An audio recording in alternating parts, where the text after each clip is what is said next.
सम्पूर्णलाई नमस्कार। पैसाहरू सुत्दा अनि मैले राखेको थिएँ पुरानो मेरो बाजे बोइको अनि चिनो भनेर राखेको थिएँ। राख्दाखेरि अनि त्यो पनि फाल्दैन। आज मेरो जन्मगत नागरिक प्रमाण पनि छैन। आज मेरो बाउआमा मेरो यो पीडा दिनुहोला। न मेरो बाबुआमा न मेरो दाजुभाइ न मेरो दिदी एउटा जाबा मेरो सबै भाका छोराछोरी मेरो धन सम्पत्ति दिनेहरूले भन्छन्। अनि 12 तल्लाको महल छ, सुन चाँदी छ भन्छन्। तर 1000 भाले भयो भने पोथी एउटा हुन्छ अरे। पोथीको थन हुँदैन अरे र गरिबको धन हुँदैन अरे। र अनि गरिबले एउटा थनले पालेको बालबच्चा हुन्छन्। रातो रगत हुन्छ सबै नेपालीको।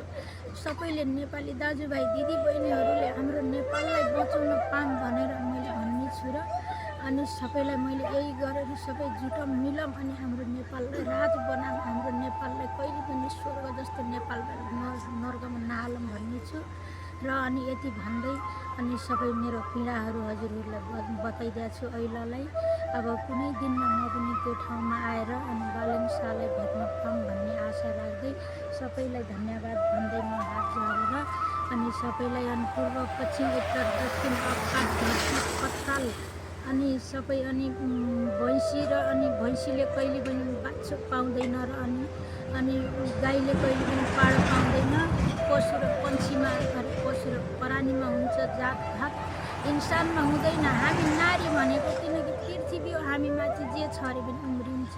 र कहिले पनि कोही नारीहरूले नारीलाई रन्डी बेसी पातर नभन्नुहोस् कहिले पनि नै। मैले एउटा मन्दिर लिप्दाखेरि पनि मलाई बोक्सिनु भनेर आज अनि लमै अनि छोटी मरवा 6 नम्बर ओडामा मलाई बोक्सिनु भनेर मारेर फालेको थिएँ। म आज छोरी घरमा आएर बस्दाखेरि पनि मलाई अन्यहरूको मेरो घृणा र मेरो अन्यहरूको बात आइराखेको थियो र पनि तर पनि मैले कहिले पनि हारेको थिएन र म जहाँ पनि बसे पनि म हार्ने छैन। अनि यो मट्टीमा मेरो अनि नेपालको माटोमा मेरो रगत भिजे पनि म हार्ने छैन। म हिम्मत गर्नेछु र एकचोटि मसँग पत्रकारहरू पनि भेट्नुहोस्। यहाँ बाबुलाई पनि धेरै धेरै धन्यवाद छ।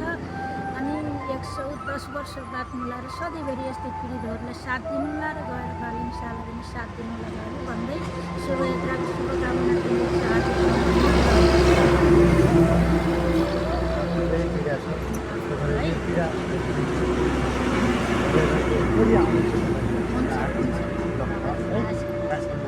काठमाडौँ आउँदा कन्ट्याक्टर नम्बर दिने सोधेको के सहयोग गर्न सक्छ, के गर्न सक्छ यो पीडालाई खोजेर